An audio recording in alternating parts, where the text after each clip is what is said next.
नमस्कार साथियों, कैसे हैं आप सभी लोग? उम्मीद करता हूँ आप सब लोग बहुत अच्छे होंगे और आप लोगों की पढ़ाई भी बहुत अच्छे ढंग से आगे बढ़ रही होगी।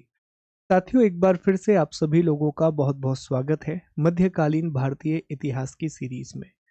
साथियों, पिछली क्लास में हमने इस्लाम के उदय के बारे में पढ़ा था, राइज ऑफ इस्लाम के बारे में पढ़ा था, जहां हमने जाना था कि 570 एडी में 570 एडी में पैगंबर साहब का जन्म मक्का वाले क्षेत्र में होता है, जो वर्तमान में सऊदी अरब में आता है।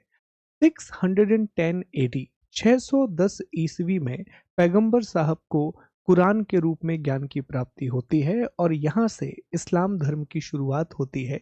यहीं से ओरिजिन ऑफ इस्लाम की शुरुआत होती है।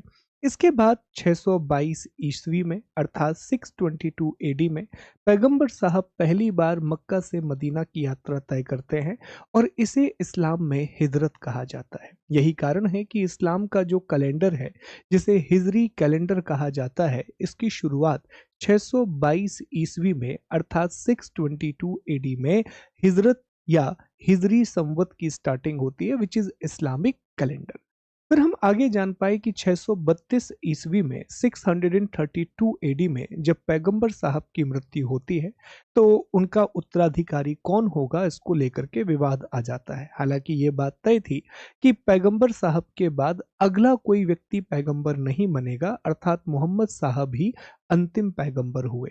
उनके बाद जो धार्मिक प्रमुख कहलाए, उन्हें खलीफा कहा गया। साथियों, तो हमने जाना था कि इसी बात को लेकर के सिया और सुन्नी नाम के दो गुट बन जाते हैं। एक गुट ये था जिसका मानना था कि पैगंबर साहब ने किसी को भी अपना उत्तराधिकारी नहीं चुना, इसलिए योग्यता के आधार पर उन्होंने अबू बकर, जो कि इनके ससुर थे, उन्हें खलीफा चुना। वहीं दूसरे लोगों का मानना यह था कि गदीर के मैदान में जब उन्होंने ये कहा कि जिस जिसका मैं मौला हूँ उसके ये अली मौला हैं, तब उन्होंने अपने दामाद अली को ही अपना उत्तराधिकारी चुना था।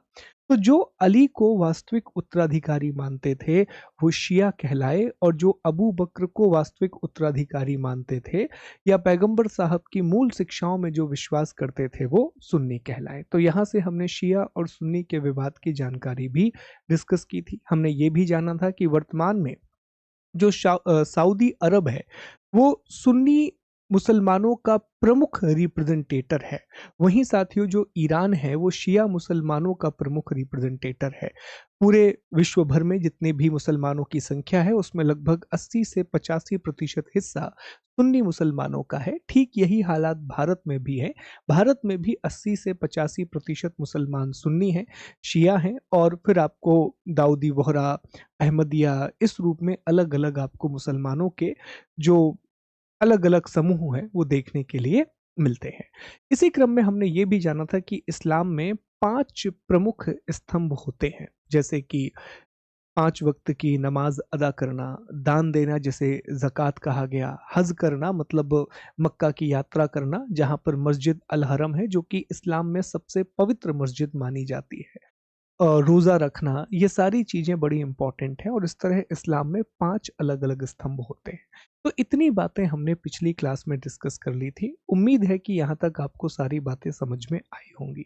अब आज की क्लास में जो टॉपिक हमें पढ़ना है साथियों, तो सबसे पहले हम चर्चा करेंगे भारत पर होने वाले मुस्लिम आक्रमणों के बारे में। भारत पर होने वाले मुस्लिम आक्रमणों के बारे में। और यहाँ हम जान पाएंगे कि भारत में 2 अलग-अलग शाखाओं के रूप में मुसलमानों का आक्रमण हुआ है।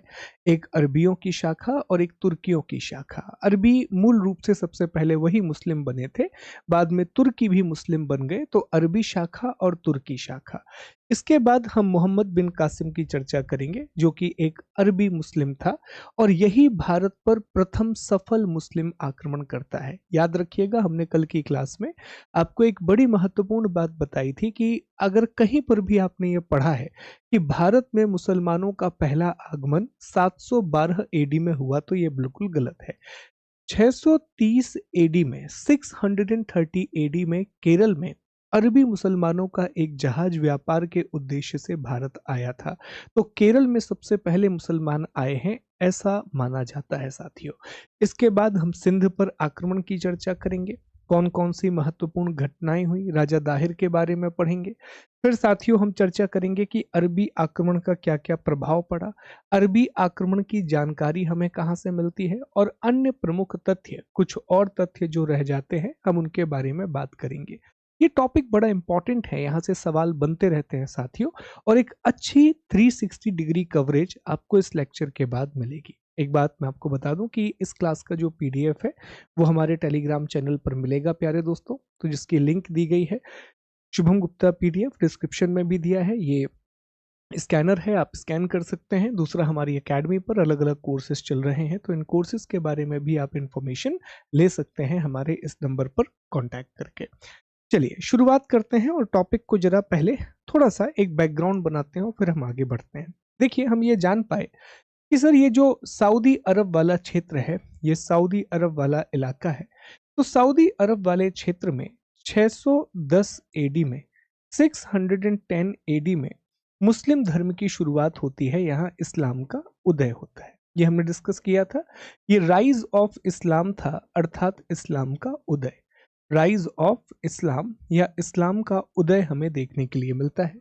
इसी क्रम में हमने ये जाना कि 632 एडी में, 632 एडी में पैगंबर साहब की मृत्यु हो जाती है। जो पैगंबर साहब हैं उनकी मृत्यु हो जाती है, और इनकी मृत्यु के बाद जो सबसे बड़ा पद निकल करके आता है वो खलीफा कहलाता है साथियों। ठीक है, खलीफा। खलीफा मुख्य रूप से इस्लाम धर्म में सबसे बड़े धार्मिक गुरु को कहा जाता है, और सबसे बड़ा स्थान वर्तमान में खलीफा को ही दिया जाता है। विशेष तौर पर पहले बहुत महत्व था, 4 खलीफा हुए, जिसे में अबू बकर का नाम आता है, जिसमें उस्मान का नाम आता है, उमर का नाम आता है, अली का नाम आता है। ये 4 खलीफा हुए। देखिए, ये जो खलीफा हैं ये मुख्य रूप से पहले एक धार्मिक शक्ति के रूप में स्थापित हुए थे, लेकिन जैसे जैसे इस्लाम का प्रचार होता गया, इस्लाम अलग अलग क्षेत्रों में फैलने लगा, ये तुर्की में चला गया, ये इस तरीके से अलग अलग क्षेत्रों में फैलने लगा, वैसे वैसे जो खलीफा है अब उन्होंने एक साम्राज्य का रूप धारण कर लिया था। और कहानी कुछ इस तरह से हो गई थी साथियों कि सबसे ऊपर खलीफा होता था, खलीफा के नीचे बहुत सारे अलग अलग शासक होते थे, ठीक है, जिन्हें हम गवर्नर के नाम से भी जानते थे क्षेत्र के, और इनके अंतर्गत फिर अलग अलग सैनिक हुआ करते थे। तो सबसे ऊपर खलीफा होता था, और खलीफा का महत्व 50-100 लगभग 1000 सालों तक बड़े पैमाने पर बना भी रहा।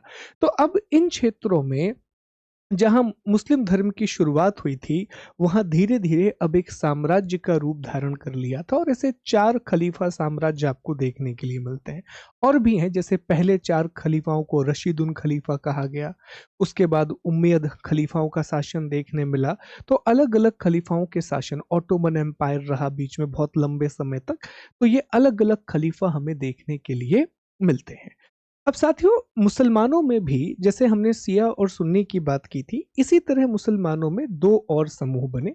एक तुर्की मुसलमानों का समूह बना और एक अरबी मुसलमानों का समूह बना। अब ये क्या है, जरा इसके बारे में भी थोड़ा समझने का प्रयास करेंगे। क्या है, ये बैकग्राउंड समझना जरूरी है, परेशान मत होना, सारी बातें पीपीटी में है, पर ये बातें आपको समझना पड़ेंगी। देखिए, एक जो अरब क्षेत्र में मुसलमान थे, जो अरब क्षेत्र में मुसलमान थे, और यहीं से इस्लाम की उत्पत्ति हुई, तो जनरली ये माना गया कि ये मूल मुस्लिम हैं, ये मूल मुस्लिम माने गए, और इन्हें अरबी मुसलमान कहा गया, जो इस क्षेत्र से ओरिजिन हुए। और ये मूल रूप से क्योंकि यहीं से शुरुआत हुई थी, फिर धीरे धीरे ये बढ़ता गया, फिर तुर्की वाले इलाके में ये पूरा क्षेत्र फैला, तुर्की में फैला, यहाँ मध्य एशिया में, इन सब क्षेत्रों में ये फैल गया। तो यहाँ जो मुसलमान थे ये बाद में जाकर के कन्वर्ट हुए थे, ठीक है। जब यहाँ पर इस्लाम आया तो इन्हें तुर्की मुसलमान कहा गया। इन्हें क्या कहा गया? इन्हें तुर्की मुस्लिम कहा गया, या इन्हें तुर्की मुसलमान कहा गया। तो एक अरबी शाखा बनी मुसलमानों की, और एक तुर्की शाखा बनी। तुर्की शाखा बाद में आती है क्योंकि धीरे धीरे इस्लाम का एक्सपेंशन हो रहा था, और जहां जहां इस्लाम जा रहा था वहां वहां पर लोगों को फोर्सफुली भी कह सकते हैं, कई बार लोगों ने स्वेच्छा से, लेकिन इस्लाम धर्म को अपना लिया। तो मुसलमानों की 2 प्रमुख शाखाएं भारत आएंगी। सबसे पहले भारत जो शाखा आएगी, जिसके बारे में हमें चर्चा करनी है साथियों, सबसे पहले जो शाखा भारत आएगी वो शाखा आएगी अरबी मुसलमानों की शाखा। वो शाखा आएगी अरबी मुसलमानों की शाखा, जो 712 एडी में आएगी। फिर साथियों, लगभग लगभग 1000 एडी के आसपास भारत में तुर्की मुसलमानों की शाखा आएगी। अरबी मुसलमानों की शाखा में सबसे प्रमुख नाम है मोहम्मद बिन कासिम का। तुर्की मुसलमानों की शाखा में सबसे पहले महमूद गजनवी, और महमूद गजनवी के बाद मोहम्मद गौरी। और 1206 में जब मोहम्मद गौरी की मृत्यु होगी, तब आप जान पाएंगे साथियों कि मोहम्मद गौरी की मृत्यु के बाद उसी के एक गुलाम और उसके दामाद कुतुबुद्दीन ऐबक के द्वारा दिल्ली सल्तनत की स्थापना की जाती है प्यारे दोस्तों। ठीक है, तो ये एक बैकग्राउंड है जिसके बारे में आपको पता होना चाहिए। उम्मीद है कि अब जो बातें मैं आपसे डिस्कस करूंगा उसके बारे में एटलीस्ट आपको एक मोटी मोटी जानकारी रहेगी। चलिए अब समझते हैं। तो जैसा हम जान पाए कि भारत में दो अलग अलग शाखाओं से आक्रमण होते हैं, अरबी शाखा और तुर्की शाखा, अरब इन्वेजन एंड टर्किश इन्वेजन। ठीक है, तो देखिए मोहम्मद बिन कासिम आक्रमण करता है और भारत पर प्रथम सफल मुस्लिम आक्रमण था अरबियों का। उसके बाद तुर्की में पहले महमूद गजनवी आक्रमण करता है लगभग 1000 एडी के आसपास, मोहम्मद गौरी आक्रमण करता है लगभग 1175 के आसपास, और फिर 1206 में दिल्ली सल्तनत की स्थापना होती है। अब इस स्लाइड को जरा ध्यान से देखो और यहाँ पर कुछ बातें समझने की कोशिश करना। देखो मैं आपको समझाता हूं, ध्यान दीजिएगा। तो हमें यह समझ में आया कि सर ऐसा तो नहीं है कि भारत पर पहली बार विदेशी आक्रमण हो रहा है। हम जान चुके हैं कि सबसे पहले भारत पर जो विदेशी आक्रमण किया था वो ईरानियों ने किया था। पर्शियंस ने इंडिया पर सबसे पहला फॉरेन इन्वेजन किया था। लेकिन जब ईरानियों ने भारत पर आक्रमण किया था उस समय 500 बीसी की बात कर रहे हैं, 500 बीसी की बात कर रहे हैं, जब इंडिया में पर्शियन इन्वेजन हुआ था। उस समय ईरान में इस्लाम नहीं था, तो वो मुस्लिम आक्रमण की श्रेणी में नहीं आएगा। फिर भारत पर सिकंदर का भी आक्रमण हुआ साथियों। भारत पर फिर शक आए, कुषाण आए, पहलव आए, फिर हूण आए, ऐसे कई विदेशी आक्रमण भारत में हुए हैं। अलग ये है कि 712 एडी में, ध्यान दीजिएगा, 712 एडी में भारत में सिंध वाले इलाके पर ध्यान देंगे कि भारत में जो सिंध वाला इलाका है अरब सागर में, फिलहाल ये पाकिस्तान वाले क्षेत्र में आता है, यहां पर आक्रमण करता है मोहम्मद बिन कासिम। तो इसके बारे में इंटरेस्टिंग बात यह थी कि जो मोहम्मद बिन कासिम था यह एक अरबी मुसलमान था। ही वॉज एन अरबिक मुस्लिम। तो यह भारत में प्रथम सफल मुस्लिम आक्रमण माना जाता है। प्रथम सफल मुस्लिम आक्रमण है। तो पहला सफल मुस्लिम आक्रमण किसने किया? मोहम्मद बिन कासिम ने। कब किया? 712 एडी में। कहां किया? सिंध वाले क्षेत्र में किया। तो मुसलमानों में भी अरबी मुसलमान भारत पहले आएंगे। फिर आपको एक बहुत इंटरेस्टिंग बात देखने मिलेगी। यहां मैं मैप भी निकाल लेता हूं ताकि आपको चीजें समझ में आती जाएं साथियों। तो अभी जिस आक्रमण की हमने बात की, अभी जिस इन्वेजन के बारे में हमने बात की है साथियों, ध्यान दीजिएगा, वो इस क्षेत्र में हुआ था, इस वाले क्षेत्र में। यहां पर, यहां देवल नाम का बंदरगाह था, तो वो इस क्षेत्र में आक्रमण हुआ है। ये जो आक्रमण है ये इस क्षेत्र में हुआ है, सिंध वाला क्षेत्र, ये जो आप देख पा रहे हैं यहां मानचित्र में। इसके बाद आपको देखने मिलेगा कि लगभग ये जो क्षेत्र है, सिंध वाला इलाका है, ये थोड़ा और आगे बढ़ जाएगा, एक्सपेंड हो जाएगा। इन पूरे क्षेत्रों पर अरबी मुसलमानों का अधिकार हो जाएगा। वो भारत के आंतरिक क्षेत्र में नहीं आ पाएंगे क्योंकि भारत के आंतरिक क्षेत्र में अभी भी शक्तिशाली राजा हैं। और वट आपको जो चीज देखने मिलेगी वो बड़ी इंटरेस्टिंग है कि लगभग 300 सालों तक अब भारत में कोई और आक्रमण नहीं करेगा। 1000 एडी, 1000 एडी के आसपास अब भारत में तुर्की आक्रमणों की शुरुआत होगी। भारत में तुर्की आक्रमण की शुरुआत होगी और एक व्यक्ति होगा सुबुक्तगीन नाम का व्यक्ति, वो भारत पर आक्रमण करेगा। उसके बाद एक तुर्की आक्रांता जिसने भारत पर बहुत ज्यादा आक्रमण किए, जिसका नाम बड़ा इंपॉर्टेंट है, वो रहेगा गजनवी। अब बात वही है कि अगेन वो भारत पर आक्रमण करेगा, वो भारत के आंतरिक भागों में आक्रमण करेगा। वो इंडिया के इंटरनल एरियाज में आएगा, अरबी भारत के आंतरिक क्षेत्रों में नहीं आए। लेकिन जब महमूद गजनवी, एक तुर्की आक्रांता, एक टर्किश मुस्लिम इन्वेडर जब इंडिया पे अटैक करेगा, एलियट साहब कहते हैं कि उन्होंने 17 बार उसने भारत पर आक्रमण किया और वो भारत के आंतरिक क्षेत्रों में आया, वो इंडिया के इंटरनल एरियाज में आया। सोमनाथ मंदिर को उसने लूटा था, तो वो भारत के आंतरिक क्षेत्रों में आक्रमण करेगा, महमूद गजनवी। लेकिन वो भारत में साम्राज्य की स्थापना कभी नहीं करता। वो भारत आएगा, भारत को लूटेगा और भारत से बाहर चला जाएगा। ये स्टेटमेंट बनता है कई बार कि गजनवी ने कभी भी साम्राज्य विस्तार के उद्देश्य से भारत पर आक्रमण नहीं किया था। इसके बाद हमें दिखाई देगा साथियों कि लगभग 1174-75 फिर एक बहुत बड़ा गैप है। आप इस चीज पर नोटिस कीजिएगा, ये गैप आप देख नहीं है जरा, ये 700 है, ये 1000 है, फिर ये लगभग 1200 है, तो यहां लगभग 300 सालों का अंतर है, यहां 200 सालों का अंतर है। तो ये वो समय है जब भारत में क्षेत्रीय शक्तियां हैं, जब इंडिया में रीजनल पावर्स हैं, जिनकी वजह से दूसरे मुस्लिम आक्रांता भारत नहीं आ पा रहे। फिर 1174-75 में फिर भारत पर एक बड़ा तुर्की आक्रमण होता है। इसके बीच में बहुत छोटे छोटे आक्रमण होते रहे हैं, पर वो उतने इंपॉर्टेंट नहीं। फिर एक और तुर्की आक्रमण होता है, एक और टर्किश इन्वेजन होता है, और ये तुर्की आक्रमण करता है मोहम्मद गौरी।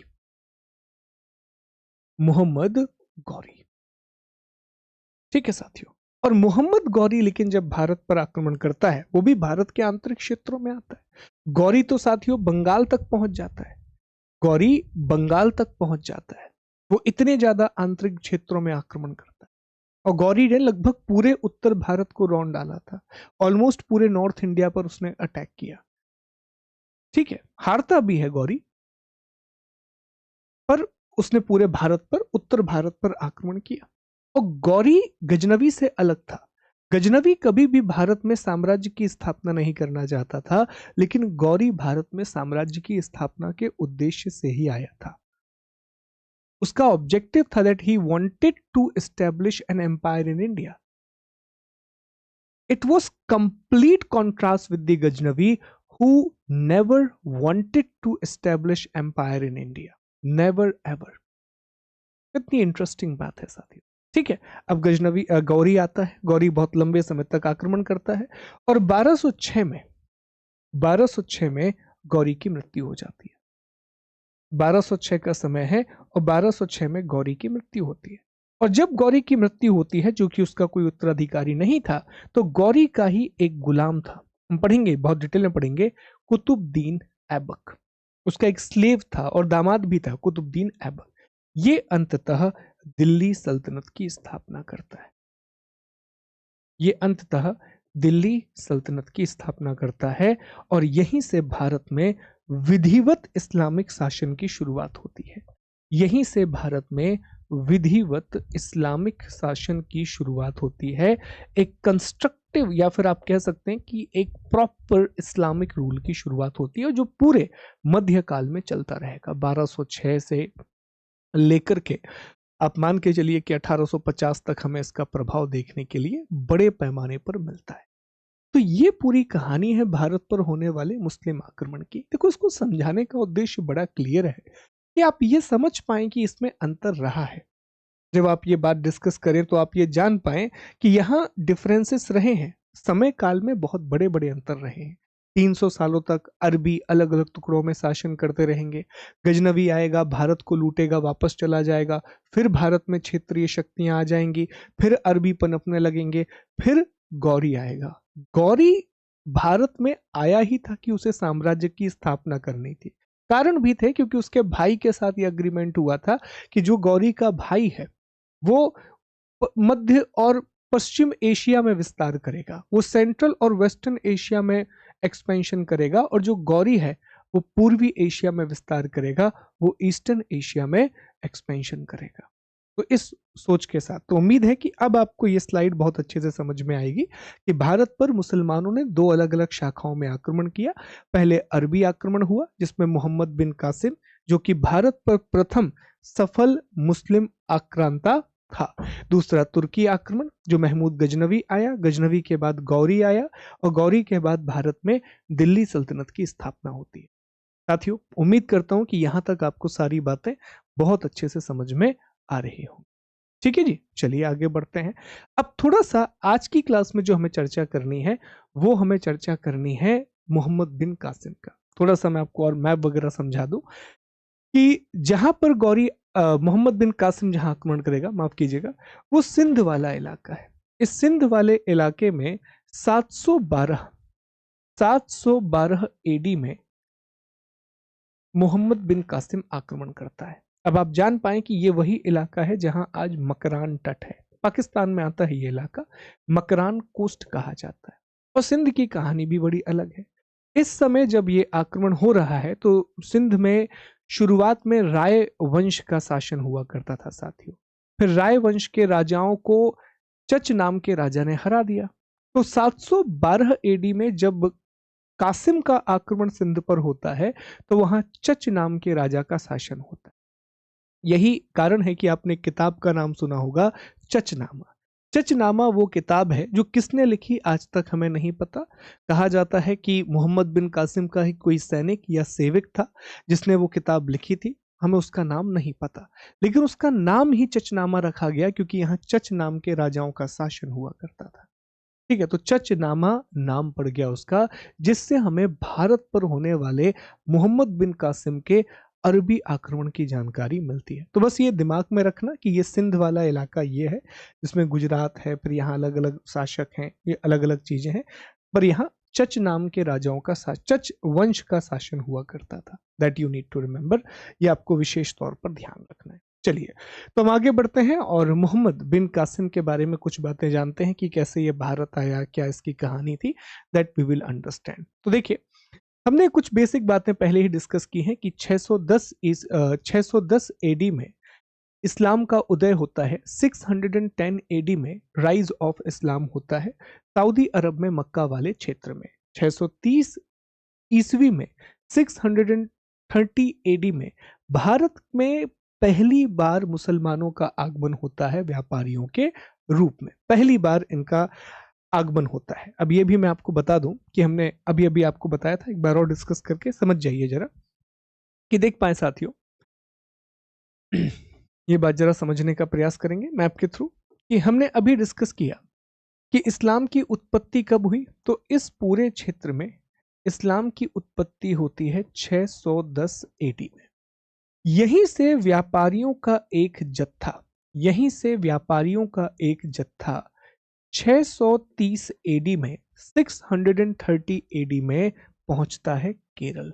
तो ये माना जाता है कि भारत में सबसे पहले जो मुसलमानों का आगमन हुआ, माफ कीजिए, आक्रमण नहीं, आगमन हुआ, वो व्यापारियों के रूप में हुआ। और व्यापारियों के रूप में जो अरबी मुसलमान हैं वो केरल पहुंचते हैं लगभग 630 ईस्वी के आसपास, 630 एडी के आसपास। ठीक है साथियों, ये आपको याद रखना है। फिर जो कहानियां हम पढ़ चुके हैं कि 632 एडी में, 632 एडी में मोहम्मद साहब की मृत्यु हो जाती है और उनकी मृत्यु के बाद हमें अलग अलग खलीफाओं का शासन देखने मिलता है। रशीदुन खलीफा, जिसमें अबू उमर, उस्मान और अली, ये अलग अलग खलीफा हुए। उम्मयद खलीफा, जिन्होंने 661 से लेकर के 750 एडी तक शासन किया। अब्बासी खलीफा 750 से लेकर के 1248, ये वही समय है जब भारत पर गजनवी और गौरी का आक्रमण होगा। उस समय अब्बासी खलीफाओं का शासन चल रहा था। खलीफा जो है वो अब्बासी वंश के थे और फिर ऑटोमन। इन सब के बारे में हमें डिस्कस नहीं करना है। और जब कासिम ने आक्रमण किया तो कासिम के आक्रमण के समय खलीफा अल वालिद था, इराक का गवर्नर अल हज्जाज था और इसके अंतर्गत मोहम्मद बिन कासिम जो है वो काम करता था। अब जरा ये बात थोड़ा समझने की कोशिश करना, ये कैसी कहानी है। तो अभी हमने डिस्कस किया कि सर सबसे ऊपर खलीफा होते थे, खलीफा। तो अब हमें यह जानना है कि 712 एडी में जब मोहम्मद बिन कासिम सिंध पर आक्रमण करता है तो उस समय कौन क्या था। तो उस समय जो खलीफा था, खलीफा वो अल वालिद था। अल वालिद खलीफा का नाम था। ठीक है। दूसरी चीज आपको यह समझना है कि खलीफा के अलावा ये समझ पाए कि इस समय जो ईरान वाला इलाका है, इस समय साथियों जो इराक वाला इलाका है, इराक, तो इराक का गवर्नर या यहाँ का जो शासक था उसका नाम था अल हज्जाज। और अल हज्जाज का सैनिक था, अल हज्जाज का सेनापति था जिसका नाम था मोहम्मद बिन कासिम। तो एक्चुअल में मोहम्मद बिन कासिम को सिंध पर आक्रमण करने का आदेश, मोहम्मद बिन कासिम को सिंध पर आक्रमण करने का आदेश देने वाला व्यक्ति इराक का गवर्नर अल हज्जाज था। इसी ने कहा था कि आप जाकर के सिंध पर आक्रमण करो। क्यों कहा था, कैसे कहा था, यह बात भी मैं आपको बताता हूं कि क्या क्या रीजन था। तो इसके बारे में भी हम जानते हैं। पहले कुछ और बुनियादी बातों की चर्चा हम कर लें, फिर मैं आपको कहानी सुनाता हूं। तो देखिए, इराक के गवर्नर अल हज्जाज के आदेश पर इन्होंने सिंध पर आक्रमण किया। उस समय सिंध पर चच वंश के राजा दाहिर का शासन था। सिंध की राजधानी अलोर, अरोर या अहोर हुआ करती थी। इनका प्रमुख बंदरगाह देवल था और देवल पर ही वो पहला आक्रमण करता है। दाहिर के बेटे का नाम जयसिंह था। दाहिर की दो पत्नियां थीं, एक रानी बाई जिन्होंने जौहर किया, कहा जाता है कि यह भारत में जौहर का पहला साक्ष्य है, और दूसरा रानी लाडी जिनकी दो बेटियां थीं, सूर्या और परमल। अभी इनका नाम आएगा, सूर्या देवी और परमल देवी का नाम आएगा। कारण क्या रहा आक्रमण करने का? धन दौलत को लूटना, इस्लाम का प्रचार करना। इराक के शासक अल जहाज के समुद्री जहाजों को सिंध के देवल में समुद्री लुटेरों ने लूटा। चलो, अब ये पूरी कहानी एक बार मैं आपको डिटेल में अच्छे से समझाता हूं कि ये पूरी स्टोरी है क्या। ध्यान दीजिएगा और समझने का प्रयास कीजिएगा। हर एक पॉइंट बहुत अच्छे से आपके दिमाग में स्पष्ट होगा। तो अभी तक सर हमारे दिमाग में कुछ बातें बड़ी स्पष्ट हो चुकी है। जैसे हम ये समझ चुके हैं कि 610 एडी में, 610 एडी में इस्लाम की उत्पत्ति हो चुकी है। 630 एडी में केरल में व्यापारियों के रूप में भारत का पहला आगमन हो चुका है। खलीफा साम्राज्य की उत्पत्ति हो चुकी है। पहले 4 खलीफाओं को रशीदुन खलीफा कहा गया। उसके बाद उम्मयद खलीफाओं का शासन शुरू हुआ, और जब मोहम्मद बिन कासिम 712 में भारत पर आक्रमण करता है तो उस समय खलीफा अल वालिद था और इराक का गवर्नर अल हज्जाज था, और अल हज्जाज के एक सैनिक के रूप में वो भारत पर आक्रमण करता है, वो इंडिया पर अटैक करता है। इतनी बातें मैं मान के चल रहा हूं कि आपके दिमाग में बड़ी स्पष्ट हो चुकी हैं।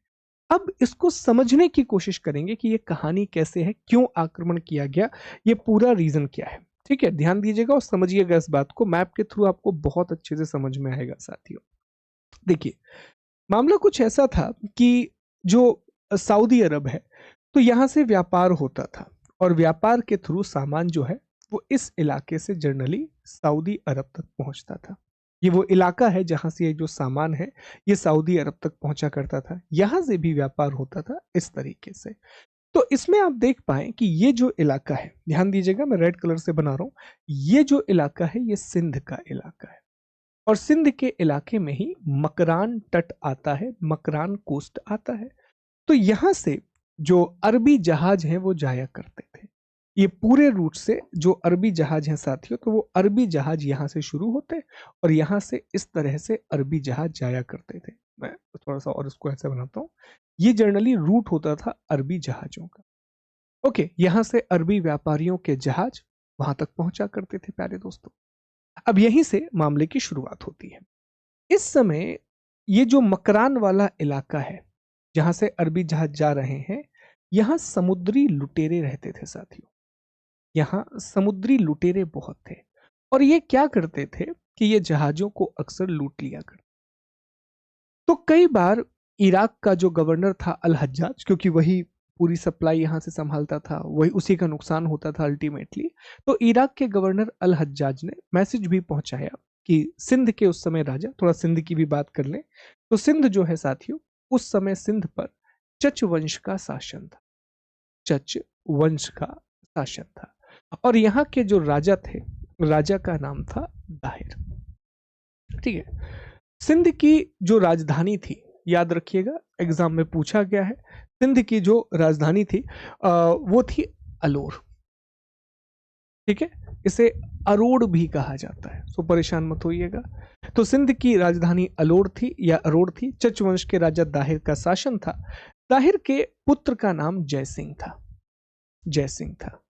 और इनकी दो रानियां हुई साथियों, इनकी दो अलग अलग रानियां हुई। एक लाडी, जिनकी दो बेटियां हुई, एक सूर्या देवी और एक परमल देवी। और यह भी माना जाता है कि इनकी जो दूसरी रानी थी, रानी बाई, उनका नाम ही था रानी बाई, उन्होंने जौहर किया था, जो भारत में जौहर का पहला साक्ष्य। ये बस एक बेसिक जानकारी मैंने आपको सिंध के बारे में दे दी कि सिंध में क्या चल रहा था।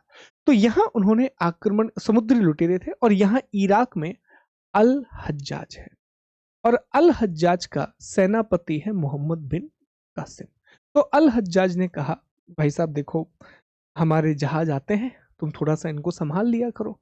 तो दाहिर कहता है कि यार हमारा उस पर कोई अधिकार नहीं है और हम नहीं संभाल सकते। दाहिर भी नहीं समझ पाया कि ये इतने बड़े लोग हैं।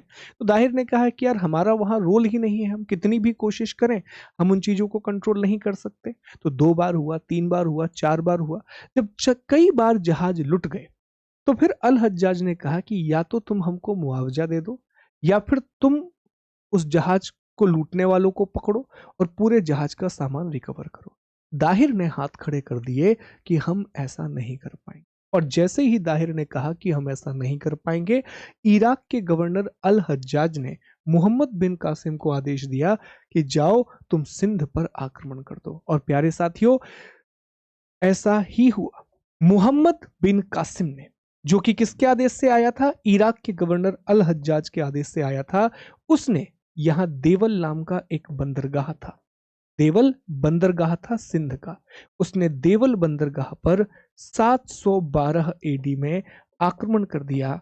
और यहीं से भारत में मुस्लिम आक्रमणों की शुरुआत होती है, यहीं से भारत में मुस्लिम शासन की शुरुआत होती है और अरबी प्रभाव की शुरुआत होती है। तो ये था साथियों भारत पर होने वाला पहला सफल मुस्लिम अरबी आक्रमण। एक बार स्लाइड को ध्यान से पढ़ लीजिए, फिर हम आगे बढ़ते हैं और प्रमुख घटनाओं की चर्चा करेंगे कि कैसे उसने देवल पर अटैक किया, कैसे वो मुल्तान तक पहुंचा, कैसे उसकी मृत्यु होती है, वो सारी कहानियां मैं आपको बताऊंगा।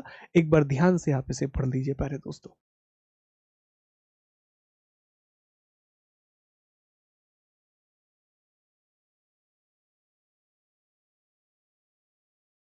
चलिए साथियों, अब हमें महत्वपूर्ण घटनाओं के बारे में पढ़ना है कि कैसे उसने सिंध के अलग अलग हिस्सों पर आक्रमण किया। तो सबसे पहला जो उसने आक्रमण किया था वो 712 एडी में मकरान तट पर स्थित देवल नाम के बंदरगाह पर किया था। और जब उसने ये आक्रमण किया तो उसने दो हथियारों का प्रयोग किया, दो अलग अलग हथियार उसने इस्तेमाल किए। एक नाव था जो आग के गोले थे, और एक मंजानिक जो कि पत्थर फेंकने का अस्त्र था। ये कुछ वही कहानी है जो हम लोगों ने प्राचीन भारतीय इतिहास में पढ़ी थी, जहां पर महाशिला कंटक और रथ मूसल नामक दो हथियारों का प्रयोग अजात शत्रु ने किया था वज्जी संघ को तोड़ने के लिए। ठीक उसी तरह की लगभग कहानी है। बस आपको इतना याद रखना है कि 712 एडी में जो उसने सिंध पर पहला आक्रमण किया, तो सिंध में भी मकरान तट पर स्थित देवल बंदरगाह पर, जो हमने अभी दिखाया कि मकरान कोस्ट पर देवल नाम का एक पोर्ट था। देवल सिंध की राजधानी नहीं थी, सिंध की राजधानी अरोर थी। याद रखिएगा, कंफ्यूज मत होना। सिंध की राजधानी, capital of Sindh was Aror, Deval was the port. Deval एक बंदरगाह था जो अरब सागर में मकरान तट पर स्थित था। ठीक है, इसके बाद क्या होता है कि 20 सितंबर 712 एडी में अब रावर का युद्ध आता है, जिसे रेवार का युद्ध भी कई किताबों में कहा जाता है। ये बड़ा महत्वपूर्ण युद्ध है, रावर का युद्ध या रेवार का युद्ध। यह युद्ध होता है मोहम्मद बिन कासिम और सिंध के राजा दाहिर के बीच में। हमने आपको बताया कि जब 712 एडी में कासिम ने सिंध पर आक्रमण किया तो वहां चच वंश के राजा दाहिर का शासन था। तो 712 एडी में ही रेवार का युद्ध होता है, जिसमें एक तरफ मोहम्मद बिन कासिम और दूसरी तरफ सिंध के राजा दाहिर होते हैं। इसमें दाहिर को मार दिया जाता है। लेकिन यहीं से एक वीरता की कहानी निकल के आती है। जब दाहिर की पत्नी रानी बाई को इस बात की जानकारी मिलती है तो रानी बाई बहुत कड़ा प्रतिरोध करती हैं, और इसी क्रम में जब उन्हें लगता है कि अब उनका प्रतिरोध सफल नहीं हो पाता, वो जौहर कर देती हैं, और यह भारत में माना जाता है कि जौहर का पहला साक्ष्य है। साथियों, तो हमने बताया कि राजा दाहिर की दो पत्नियां थीं, एक रानी बाई और रानी लाडी। रानी लाडी से दो पुत्रियां उनको हुई, एक सूर्या देवी और परमल देवी। उनके बारे में भी हम अभी पढ़ेंगे। तो ये याद रखना, ये कई बार एग्जाम में पूछ लिया जाता है कि रावर का युद्ध किसके बीच में हुआ था। तो रावर का युद्ध मोहम्मद बिन कासिम और सिंध के राजा दाहिर के बीच में हुआ था, जिसमें सिंध के राजा दाहिर की पराजय होती है। साथियों, इसके बाद आगे आप जान पाए अगली घटना कि 712 एडी में ही ये आगे बढ़ता है, और ब्राह्मणावाद नाम की एक जगह है। अब सिंध बहुत बड़ा इलाका है, उसमें देवल है, ब्राह्मणावाद है, मुल्तान है, ऐसे बहुत सारे इलाके हैं। तो उसने देवल को जीत लिया, रावर के युद्ध में दाहिर को हरा दिया। अब वो ब्राह्मणावाद की ओर आगे बढ़ता है, और यहाँ दाहिर के पुत्र जयसिंह से उसका युद्ध होता है, और दाहिर के बेटे जयसिंह को ब्राह्मणावाद में वो हरा देता है। और यहीं जयसिंह की बहन सूर्या देवी और परमल देवी, या दाहिर की पुत्रियां सूर्या देवी या परमल देवी को वो पकड़ लेता है और उनको खलीफा के पास भेज देता है। लेकिन कुछ इतिहासकार यहाँ पर ये लिखते हैं कि जब सूर्या देवी और परमल देवी खलीफा के पास पहुंचती हैं तो वो इस बात की शिकायत करती हैं कि हमारे साथ बदसलूकी की गई है और महिलाओं के सम्मान को बड़ी सर्वोच्चता दी गई। तो इस बात से खलीफा बड़े नाराज होते हैं कि महिलाओं के साथ बदसलूकी कैसे की गई। और कई लोगों ने, इतिहासकारों ने, यह लिखा है कि मोहम्मद बिन कासिम को इस वजह से मृत्यु दंड दे दिया जाता है। जब ये खलीफा के पास जाती हैं, वहां मोहम्मद बिन कासिम के बारे में शिकायत करती हैं, और इस बात से नाराज होकर के खलीफा ने मोहम्मद बिन कासिम को मृत्यु दंड दिया। तो इस तरह कासिम का अंत भी होता है। लेकिन कहानी आगे बढ़ती है। साथियों, 713 एडी में मोहम्मद बिन कासिम मुल्तान पर आक्रमण करता है, और जब वो मुल्तान पर आक्रमण करता है तो मुल्तान से उसे बहुत बड़ी मात्रा में सोना मिलता है। तो वो मुल्तान को सिटी ऑफ गोल्ड या स्वर्ण नगरी के नाम से बुलाता है। तो ये प्रश्न पूछा जाता है कि मोहम्मद बिन कासिम ने किस शहर को स्वर्ण नगरी की संज्ञा दी थी।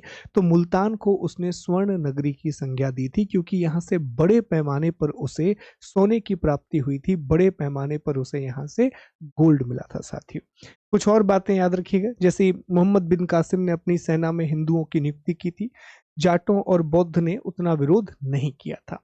अब हम आते हैं अगले टॉपिक पर जो बड़ा इंपॉर्टेंट है।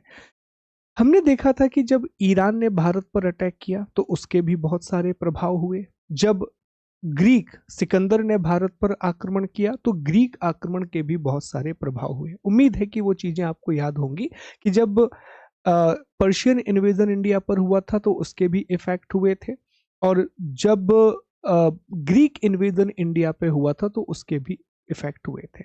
अब जो अरबी आक्रमण है इसके भी भारत पर प्रभाव होंगे। लेकिन एक बात आपको समझना होगा साथियों कि अरबी आक्रमण के भारत पर राजनीतिक प्रभाव हमें कम देखने के लिए मिलेंगे, सांस्कृतिक और ज्ञान के पहलू से हमें ज्यादा प्रभाव देखने मिलेंगे। अरेबिक इन्वेजन का इंडिया पर पॉलिटिकल इम्पैक्ट आपको ज्यादा देखने नहीं मिलेगा, बट साइंटिफिक, एजुकेशनल, कल्चरल और ट्रेडिंग इफेक्ट ज्यादा देखने के लिए मिलेगा। कारण यह रहा कि जब कासिम चला जाता है तो अरबी बहुत छोटे से क्षेत्र में ही सीमित रहते हैं, वो मुल्तान और सिंध वाले इलाके में ही सीमित रहते हैं। बाकी जगह भारत में क्षेत्रीय राजाओं का ही शासन है, जो रीजनल लीडर्स हैं वही इंडिया में रूल कर रहे हैं। तो बहुत बड़ा पॉलिटिकल चेंज ये लेकर के नहीं आए, पर ये क्या लेकर के आए उस बारे में जरा समझना। सबसे पहली चीज, अरबी आक्रमण का प्रभाव यह हुआ कि भारत में विधिवत रूप से इस्लाम की शुरुआत होती है। इस्लाम भारत में पहले पहुंच चुका है। केरल में 630 ईसा में इस्लाम पहुंच चुका है। केरला में 630 एडी में इस्लाम आ चुका है। लेकिन अब जब इस्लाम को एक राजनीतिक आश्रय मिल गया, एक पॉलिटिकल पैटर्नोज मिल गया, तो वो भारत में और तेजी से फैला। तो एक पहला प्रभाव। दूसरा, भारत में ऊंट पालन और खजूर की खेती की शुरुआत होती है। केमल रियरिंग और डेट कल्टीवेशन की शुरुआत होती है इंडिया में। भारत में ऊंट पालने की प्रक्रिया नहीं थी, हम घोड़े पाल रहे थे बाकी चीजें, पर ऊंट नहीं पाल रहे थे। तो केमल रियरिंग और डेट फार्मिंग इंडिया में शुरू होता है साथियों, ये याद रखना, ये इंपॉर्टेंट है। इसके अलावा दोनों के बीच में संस्कृति, व्यापार, विज्ञान का आदान प्रदान होता है, ये हमने पहले भी सुना है। मोहम्मद बिन कासिम ने दिरहम नाम की एक मुद्रा को भी चालू किया था। सिंध वाले इलाके में उसने एक मुद्रा की शुरुआत की थी और उस मुद्रा को दिरहम का नाम दिया था उसने, ठीक है। जजिया नाम का एक गैर मुस्लिम कर भी लगाया गया साथियों, और पहली बार भारत में जजिया कर को लगाने का श्रेय मोहम्मद बिन कासिम को जाता है। जजिया एक ऐसा कर था जो गैर मुसलमानों पर लगाया जाता था। तो गैर मुसलमानों पर लगाए जाने वाले कर को जजिया कहा जाता है, जो धार्मिक प्रवृत्ति का कर था, रिलीजियस नेचर का एक टैक्स था। तो ये प्रश्न बहुत ज्यादा फेमस है कि भारत में पहली बार जजिया कर को किसने लगाया था।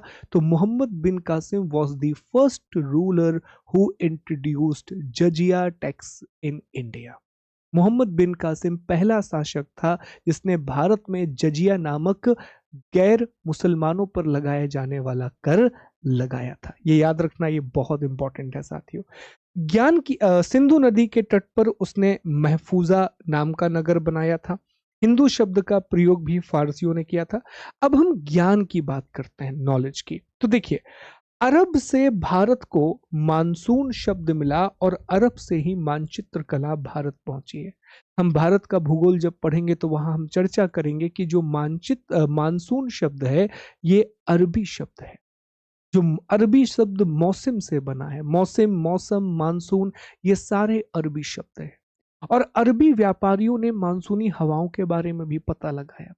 रोमन व्यापारियों ने भी लगाया था, पर अरबियों ने उसके बारे में और डिटेल में बताया था साथियों, ठीक है। मानचित्र बनाने की कला भारत में अरबियों से ही आई है। अरबी बहुत अच्छे थे मानचित्र बनाने में। भारत से क्या गया? तो भारत से जो दशमलव प्रणाली है, डेसिमल सिस्टम है, वो अल ख्वारिज्म अरब लेकर के गया, और यहां से अबेलार्ड नाम का एक व्यक्ति इसे यूरोप लेकर के गया। तो दशमलव प्रणाली भारत से अरब गई और अरब से जाकर के वो अल्टीमेटली यूरोप पहुंच जाती है।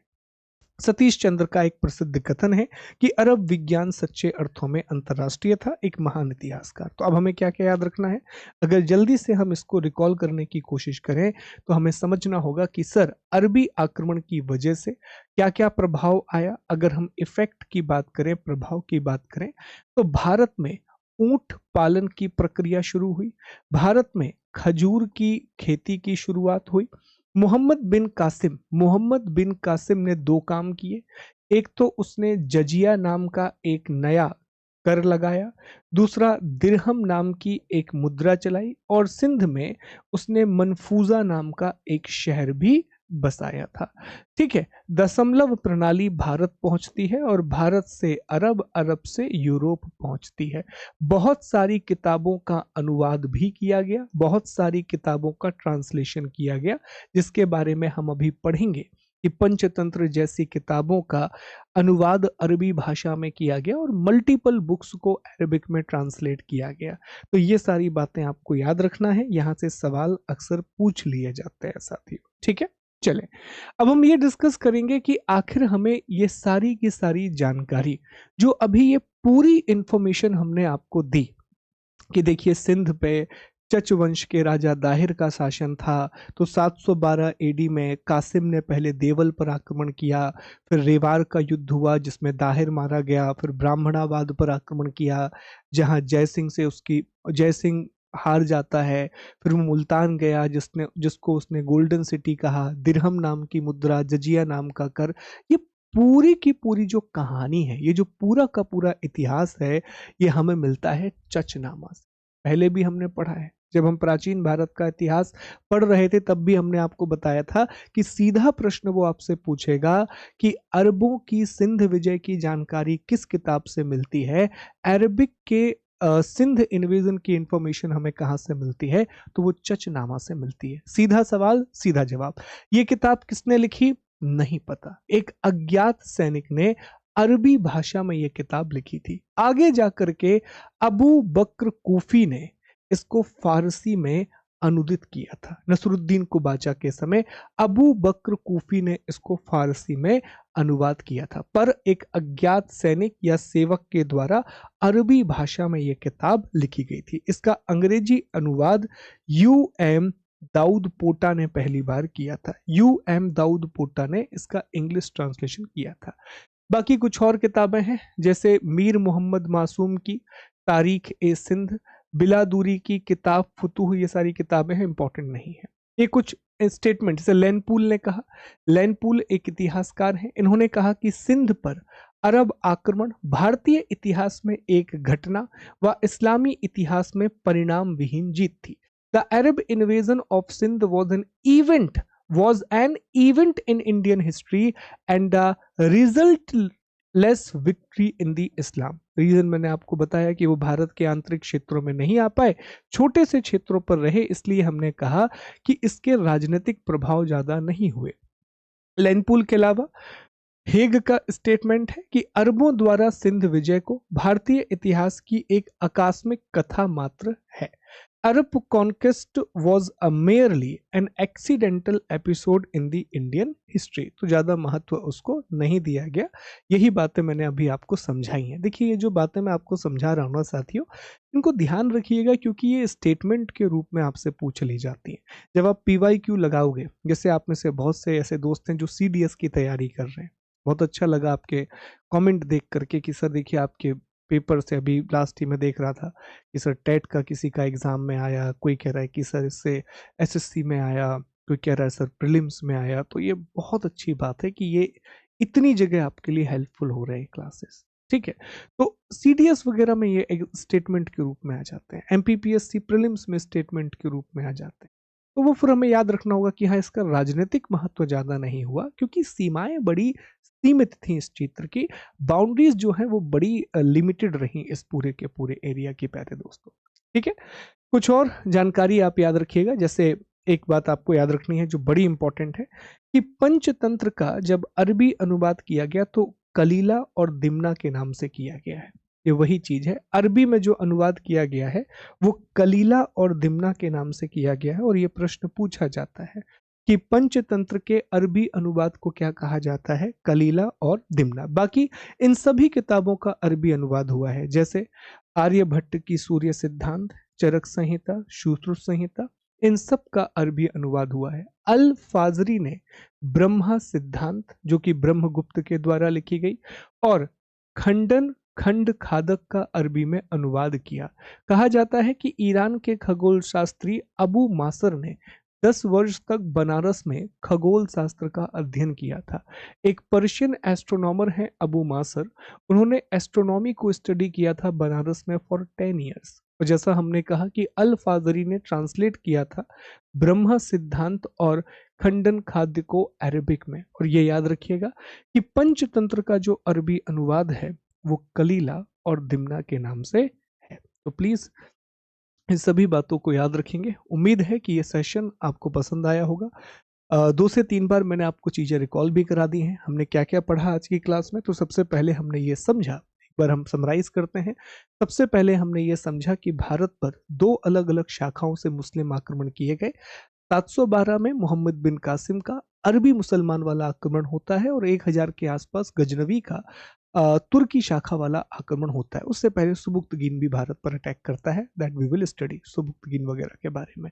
फिर हमने पढ़ा कि सिंध पर आक्रमण होता है, सिंध में देवल पर आक्रमण होता है जो बंदरगाह था। सिंध की राजधानी अरोर थी, राजा दाहिर था, चच वंश का शासक था, वो आक्रमण करता है।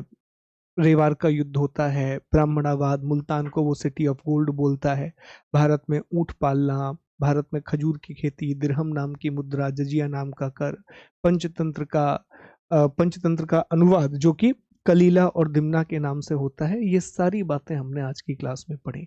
अब आपको क्विज लगाना है, प्रश्न लगाना है, और बहुत अच्छे से इसको रिवाइज करना है। कल की क्लास में हम महमूद गजनवी के बारे में पढ़ेंगे, गजनवी के आक्रमणों को डिस्कस करेंगे। अपना ख्याल रखिएगा। जय हिंद, जय भारत। उम्मीद है कि ये क्लासेस आपके लिए हेल्पफुल साबित होंगी। Thank you.